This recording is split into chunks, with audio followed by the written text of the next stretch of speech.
নমস্কার বন্ধুরা, আজকের পর্বে শেয়ার করব সম্পূর্ণ নিরামিষ আলু পটলের কোরমা। এই রেসিপিটি কিন্তু আমিষ রেসিপিকেও টক্কর দিবে। তাহলে এই রেসিপিটা বানানোর জন্য প্রথমে আমি 250 গ্রাম পটল নিয়েছি, পটলের খোসা ছাড়িয়ে নিয়েছি। পটলগুলোকে এইভাবে ছাড়িয়ে তারপরে রেডি করে নিতে হবে। এবার কড়াইয়ের মধ্যে তেল দিয়ে দিলাম, তেলের মধ্যে পটলগুলো ভেজে নিতে হবে। পটলগুলো হালকা লবণ দিয়ে ভেজে নিব। বন্ধুরা, তোমরা যদি নতুন হয়ে থাকো আমার চ্যানেলে, তাহলে চ্যানেলটা সাবস্ক্রাইব করে দিও আর বেল আইকনে ক্লিক করে দিও, একটা লাইক করে দিও। তাহলে যতই ভিডিও ছাড়বো তখন কিন্তু সবার আগে পৌঁছে যাবে তোমার কাছে। আর এখানে সবসময় বাঙালি রান্নাবান্না পেয়ে যাবে। তোমরা এখানে একটা লাইক করে দিও, তাহলে কিন্তু অনেক উপকার হবে। তো এইভাবে দেখো পটলগুলোকে খুব সুন্দর করে ভেজে নিব।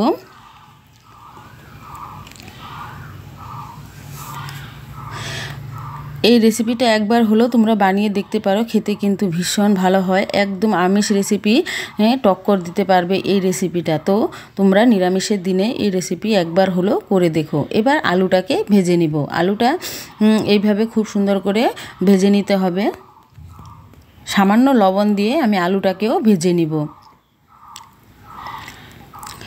এখানে যত টিপস কখন কি ব্যবহার করছি, তোমরা যদি এই টিপসগুলো ফলো করে রান্না করো তাহলে কিন্তু ভীষণই সুস্বাদু একটা রেসিপি তৈরি হবে।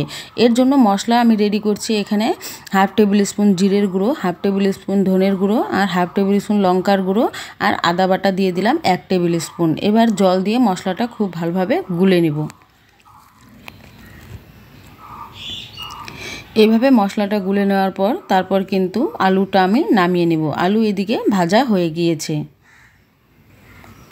ওই কড়ার মধ্যেই আমি আরেকটু তেল দিয়ে তারপর ফোড়নে দিয়ে দিলাম শুকনো লঙ্কা, তেজপাতা, দিয়ে দিব সামান্য একটু জিরে, দারচিনি, এলাচ। ফোড়নটাকে একটু লাল করে ভেজে নেব। এবার মশলাটা যে তৈরি করেছিলাম সেই মশলাটা এখন দিয়ে দিব। মশলাটা দিয়ে ভালো করে কষিয়ে নিতে হবে। আর এখানে আমি 2 বড় সাইজের টমেটোকে পেস্ট করে দিয়েছি, তাহলে কিন্তু তরকারির গ্রেভিটা এবং কালার দুটোই কিন্তু খুব সুন্দর হবে। তো টমেটো এইভাবে পেস্ট করে দিবে। দিয়ে দিলাম হলো পরিমাণ মতো হলুদ, মানে 1/2 টেবিল স্পুনের মতো আমি হলুদ দিয়েছি। মশলাটাকে খুব ভালো করে কষিয়ে নিতে হবে। অন্য পাশে আমি রান্নাটাতে দিব কাঁচা লঙ্কা আর কয়েক টুকরো কাজু আর 2 টেবিল স্পুনের মতো দই। সবগুলো একসাথে আমি পেস্ট করে নিব। এই রান্নাটা কিন্তু এইভাবে করলে অনেক সুস্বাদু হয় আর খেতে কিন্তু ভীষণই ভালো লাগে। তো এইভাবে এখন এই সিজনে পটল দিয়ে এরকম রেসিপি কিন্তু দুর্দান্ত হয়। মশলা যে পেস্টটা করলাম, কাজু বাদামের পেস্টটা এখন দিয়ে দিব।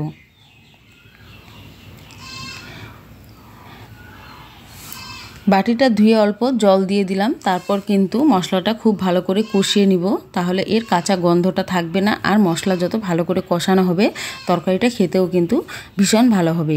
এই সময় এখানে আমি দিয়ে দিলাম 1 টেবিল স্পুন আমি চিনি, তাহলে কিন্তু এর কালার এবং স্বাদ দুটোই কিন্তু ভালো হবে। যেহেতু এখানে আমি টমেটো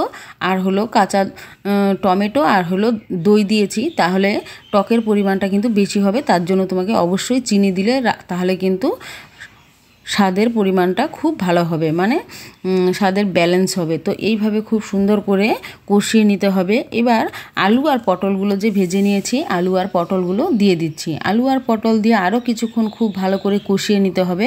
এদিকে মশলাটাও আরও ভালো করে কষানো হবে। আর আলু আর পটলও কিন্তু 70% মতো আমি সেদ্ধ করে নিয়েছিলাম, এখন 20% আমি সেদ্ধ করব। এইভাবে কষিয়ে তো এখন আমি দিয়ে দিলাম লঙ্কার গুঁড়ো, মানে এটা কাশ্মীরি লঙ্কার গুঁড়ো কালারের জন্য, তাহলে এর কালারটা কিন্তু খুব সুন্দর হবে। এইভাবে নেড়ে চেড়ে আরও কিছুক্ষণ আমি কষিয়ে নিব।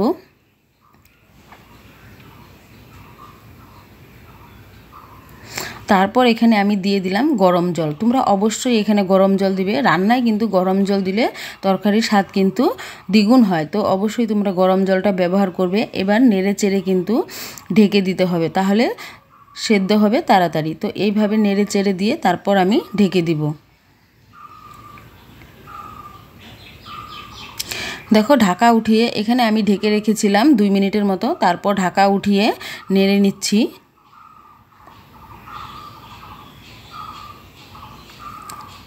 এইভাবে নেড়ে চেড়ে নিলেই কিন্তু তৈরি হয়ে যাবে। আর নামানোর আগে দিয়ে দিব সামান্য একটু গরম মশলা, মানে অল্প পরিমাণে গরম মশলার গুঁড়ো দিয়ে দিবে। আর দিয়ে দিব এখানে ঘি। তো ঘিটা তোমরা অবশ্যই দিবে, নিরামিষের রান্নায় কিন্তু ঘি দিলে ভীষণই ভালো লাগে, খেতে কিন্তু দারুণ হয়। তো এইভাবে ঘিটা দিয়ে আবারও নেড়ে চেড়ে সব একসাথে মিলিয়ে নিব, তাহলে কিন্তু তৈরি হয়ে যাবে দারুণ স্বাদের আলু পটলের কোরমা। তো যদি ভালো লাগে তাহলে একটা লাইক করে দিও, আর সাবস্ক্রাইব করে দিও, বেল আইকনে ক্লিক করে দিও, তাহলে সবার আগে পৌঁছে যাবে তোমার কাছে। অবশেষে আমার রান্নাটা হয়ে গেল, তো নামিয়ে নিচ্ছি। কেমন হলো কমেন্টে অবশ্য জানিও, আর ভালো লাগলে পাশেই থেকো। সবাইকে অনেক অনেক ধন্যবাদ, খুব সুন্দর সুন্দর কমেন্ট করো তোমরা ইউটিউবের বন্ধুরা। দেখো কালারটাও কিন্তু অনেকটাই সুন্দর হয়েছে। আর তোমরা ভিডিওটা পুরোটা না দেখে স্কিপ করে চলে যাও, অবশ্যই পুরো ভিডিওটা দেখবে। অসংখ্য ধন্যবাদ।